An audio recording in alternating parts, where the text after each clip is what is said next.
Bayangkan, ada sebuah rumah kontrakan kecil yang dari luar tampak biasa saja. Tapi anehnya, semua tetangga selalu menghindar, bahkan anak-anak pun tak pernah berani mendekat.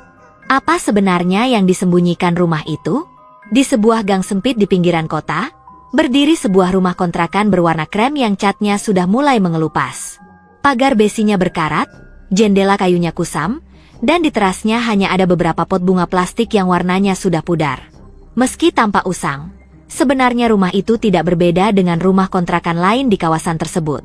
Namun, bagi warga sekitar, rumah itu punya suasana yang sulit dijelaskan. Setiap melewati depannya, rasanya seperti ada yang memperhatikan dari balik tirai. Bahkan saat siang hari, rumah itu terlihat sunyi, terlalu sunyi, seperti tak ada tanda-tanda kehidupan di dalamnya. Rumah itu baru saja dihuni oleh pasangan suami istri, Darto dan Sari.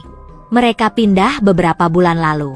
Awalnya, kedatangan mereka tidak terlalu menarik perhatian warga.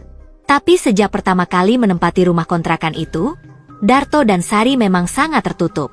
Mereka jarang sekali terlihat keluar rumah, dan kalaupun keluar, hanya untuk belanja seperlunya, lalu buru-buru kembali dan langsung mengunci pintu.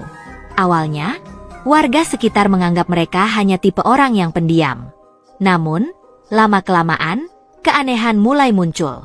Suatu malam, Bu Yuni yang rumahnya paling dekat, terbangun karena mendengar suara berisik dari rumah kontrakan itu. Seperti suara benda berat diseret, disusul suara bisikan pelan. Bisikan itu tak jelas, tapi cukup untuk membuat bulu kuduknya berdiri. Paginya, Bu Yuni mencoba bertanya pada Sari saat ia kebetulan melihatnya sedang menyapu halaman. Namun, Sari hanya terdiam sebentar, senyumnya kaku, lalu buru-buru masuk ke dalam rumah tanpa berkata apapun.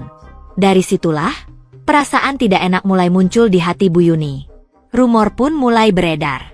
Ada tetangga lain yang mengaku pernah melihat tamu misterius datang larut malam, lalu pergi sebelum subuh.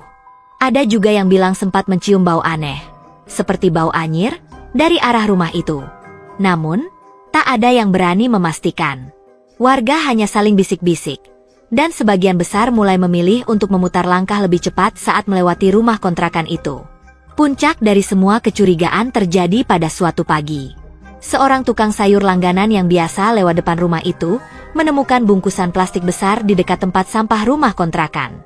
Karena penasaran, ia membuka sedikit dan terkejut saat melihat ada bercak merah seperti darah menempel di potongan kain kotor di dalamnya.